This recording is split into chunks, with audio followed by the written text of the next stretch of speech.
Welcome back, everybody, to another episode on 539. I randomly just stumbled on this kind of historic cemetery. I'm not sure if this is a house ahead or a little chapel. It's like a little A-frame structure. Seems to be somewhat historic. I see definitely a lot of what appears to be 1800s graves over here. But again, I'm not sure what the structure is. I'm gonna pull off on the side road here. I guess I don't even have to.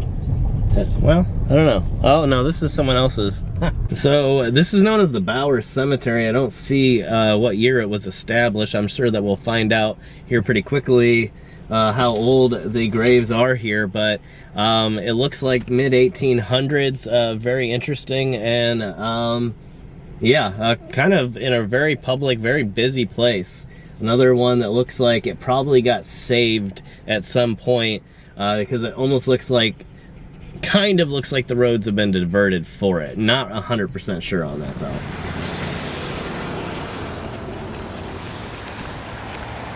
It's a pretty interesting place, kind of open. It seems more secluded than it is. And then you kind of look to the side and realize that the road is right there. And so I'm not really sure exactly what we're gonna find underneath some of these gigantic trees. You can already start to see here that we're getting into some coverage here. And it looks like these trees would have had to have been planted some time ago in comparison with some of the stones that are here, which are not new, but definitely not super historic here.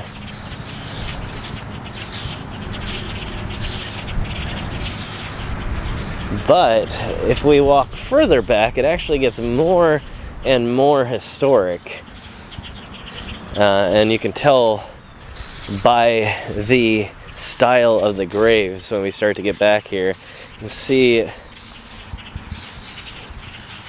we're starting to get into the section here with the historic stuff, and there's a Zinc grave right ahead, a lot of 1800s stuff. You can see that right ahead they actually took out something, but still very, very much in use.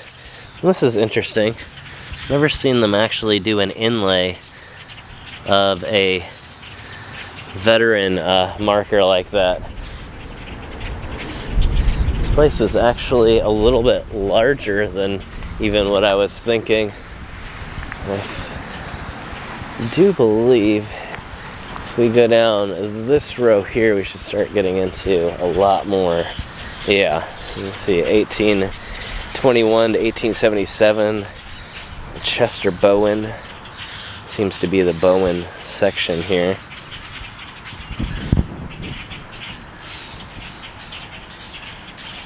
Incredibly historic. Looks like most of them are masons, and some of the various offshoots of that. You can see right here we have the G section marker. I'm surprised that that's remained as long as it has. You can obviously tell it's been a lot of branches from this massive tree here fall down. It does look like people are getting here from time to time to actually do something about it, though. Unfortunately, a lot of stuff you can see is not being seen or not being cared for and all the time. Obviously, it does appear that they do have maintenance workers, as they are still selling plots at this place. One thing I did want to look at on the other side here is this kind of little pile of destruction. I'm not 100% sure what it is, but you can see this little rubble pile here, and in it is some sort of, you can see that there's a ring here, and then there's some glass vase down there. I'm not going to attempt to get to it and accidentally damage something, but it looks like it's the only thing in here. Alright, let's head back over here for a little bit and just kind of do a zigzag pattern back and forth.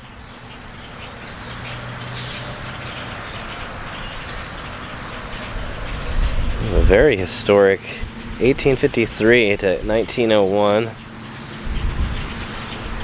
and then 1852 to 1939. That must be Cecilia and Martin Bloom, it looks like. I don't see, it definitely looks like, because of the colors, there's a correlation, but it doesn't really say anything up here. Another interesting choice. And then on the other side, once again, just says Bloom.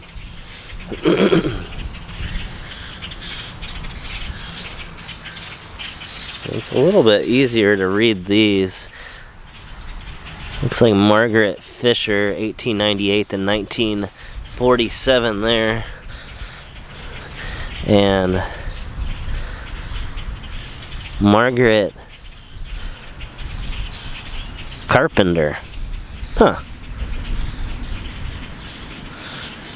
And that's 1943 to 1984. So maybe a mother and daughter. And another section marker here, you see the G there.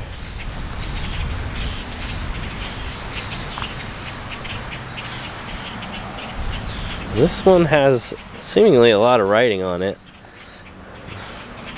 Very, very hard to get a clear read of what it actually says.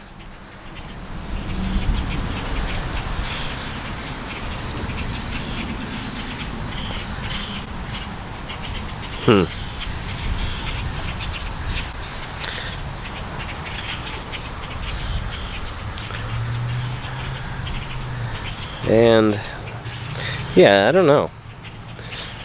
I assume, let's see if, yeah, it looks like it's just on the one side and it's so faded it's difficult to tell what it says exactly.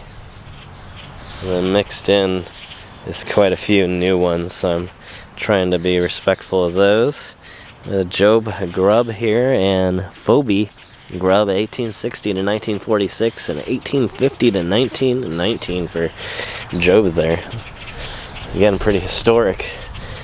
I know I say that quite a bit, so I apologize, but these are very, very interesting places and tell a lot about the history of the area, who lived there at what time, even who would have known each other. Like I mentioned in one of our previous episodes, if it is indeed a previous episode, it might not have even come out yet. I'm not really sure. I'm out filming. I've filmed about 2 episodes maybe already. So I don't know what order everything's going to come out with, or come out, excuse me. 1879 and 1981 there. Is that Sarah Douglas, 1841, 1918. And you can see that a few people have been leaving little pebbles and stones as mementos at the grave site here.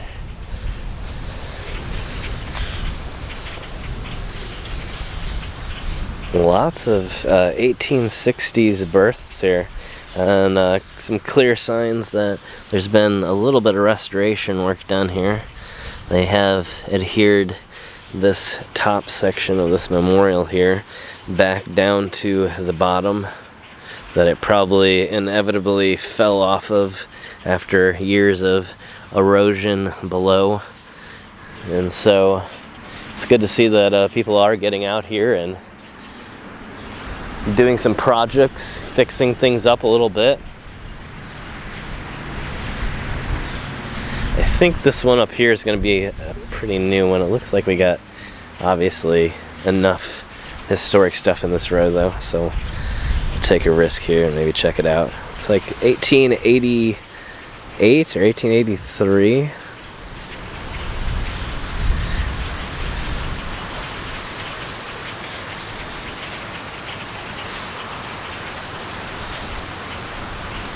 1897 to 1975. Would have been interesting to have seen so much change.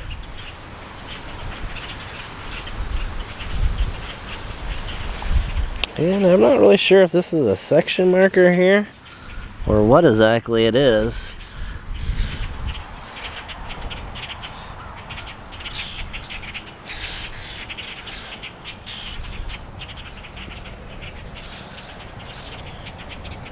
Alright, here coming up is our zinc marker. You can see that it is broken out partially, unfortunately. And this is definitely in need of some more work here.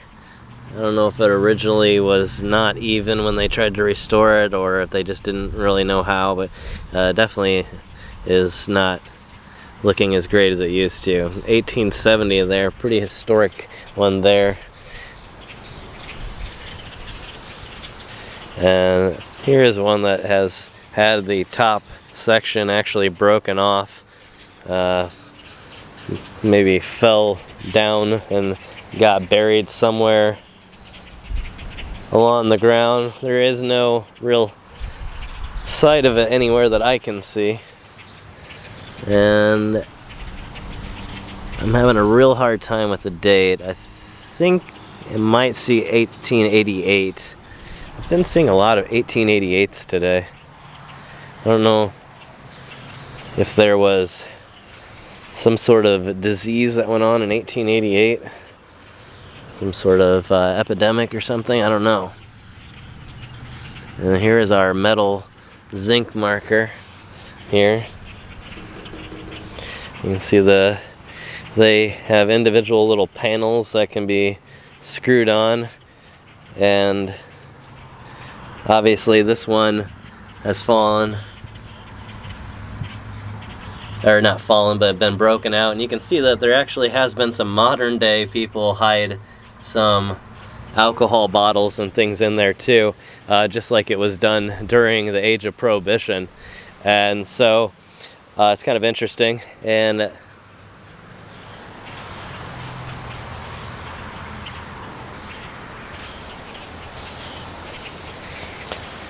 on the other side here we can see that they've actually chosen to have zinc individual markers as well. And I don't find that too often. And it's really neat when I do, and especially when they're in good condition. These aren't too bad. And neither really is the whole structure. It's just that one side. You can see pretty clearly here that it's not in that bad a condition when you're looking at it from this angle here. And that's Mary Villas Pond, 1822 to 1846, excuse me.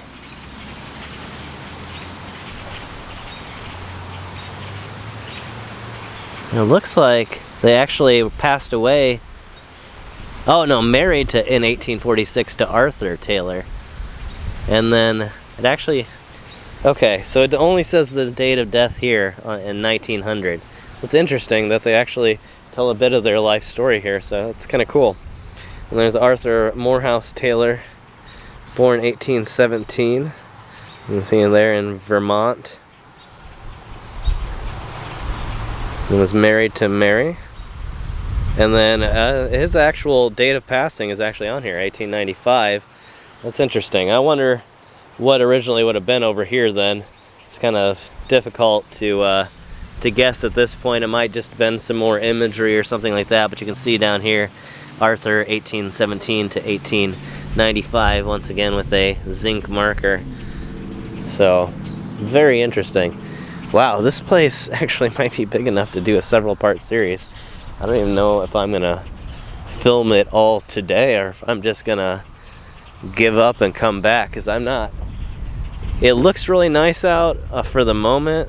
I was dealing with some storms earlier, and now I'm not really sure what's going to happen. I've got a few hours left of daylight. I don't know. Oh wow, that's interesting.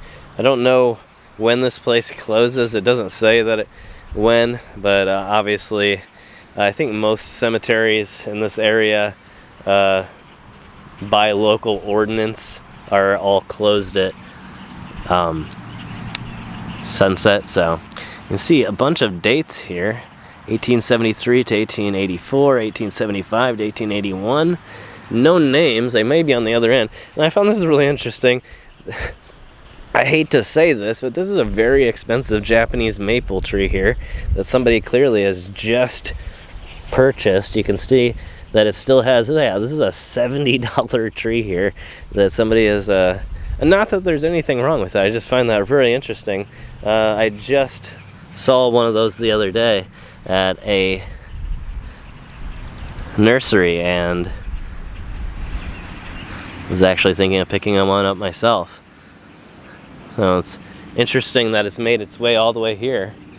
And makes me wonder the significance of who has done this. And very interesting here too is that it doesn't appear that there are any names on these. That's really bizarre.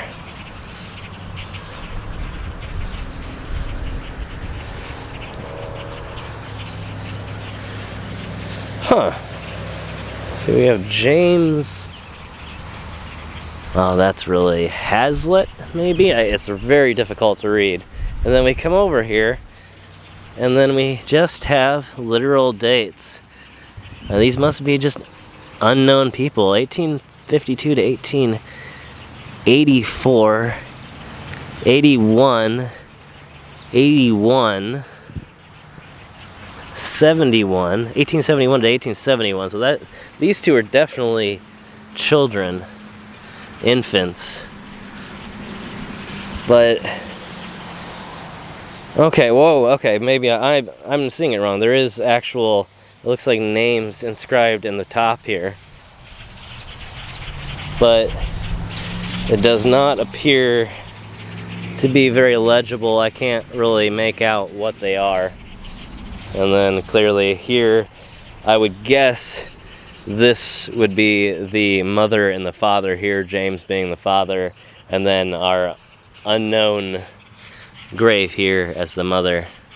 So, very interesting. I'm now saying that, I'm seeing that right over here is the same thing.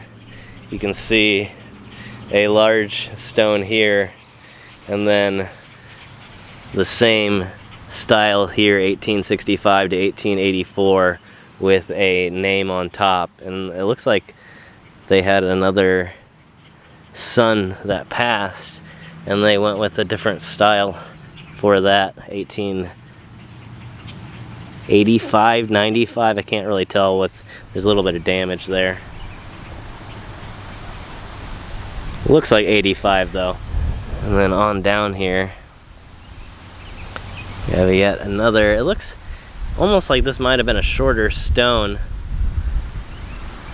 I'm not really sure, but some of the information is missing. It looks like 1857 is the date of death.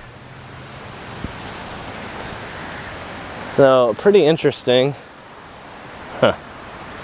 There's a red car over in this church parking lot here, a red SUV, and it kept changing positions and then it just disappeared. I think I don't know. I can't really tell what they were doing over there.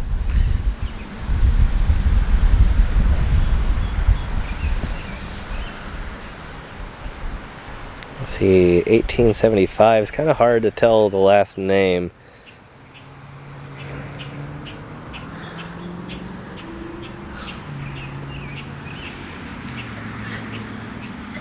Benechoth?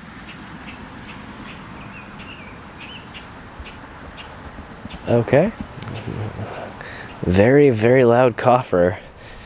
You could hear them all the way driving by on the road.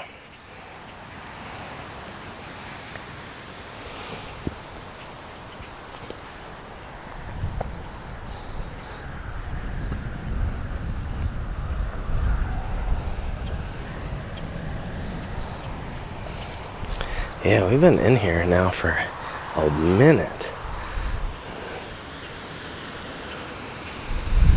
This is a very interesting place. I'm surprised that I actually found this. I wasn't looking for it at all, and I've been around this area before, and I've never ever seen this, and it looked really small when I turned in. I thought that I'd be able to get it done in like half an hour, but it's looking now like I'm definitely gonna have to come back. This is absolutely crazy. I can't believe that I've never seen this place before. This is a very interesting, very elaborate marker here. It's like Paige M and Harriet E Hood. And then on the other side is a Spindler.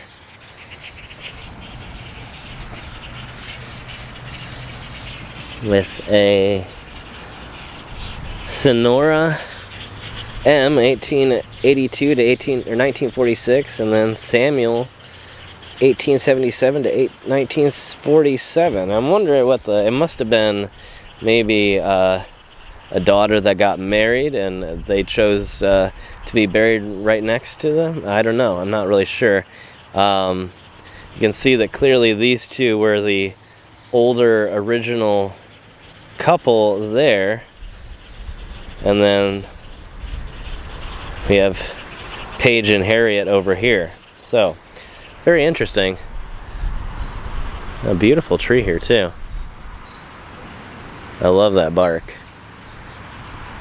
Makes me kind of wonder if there's anything down there. There definitely has the appearance of something here on this side. And then, yeah, it doesn't look like there's really any room over here. Wow, that tree is beautiful though.